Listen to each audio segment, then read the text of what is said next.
Hello guys, di ako dire guys, sayo sabon ta guys, nag-harvest na po ko sa sili. Gianam-anam na ni nako og ang mga yelo kay og dili na ko harveston manok ray mukaon ani mga kaidol.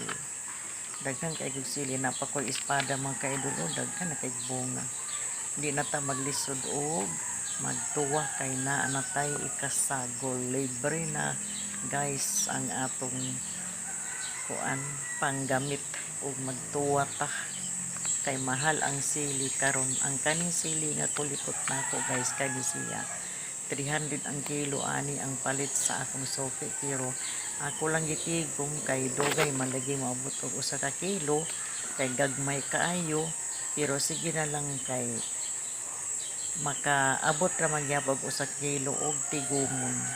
O mo ni guys, o daghan kay bunga guys. So basta magkugi lang pud tag pananom guys, basta natay lugar nga katamnan, hala tanom jud ta kay sayang ang atong yuta. Okay, bye bye, thank you so much for watching.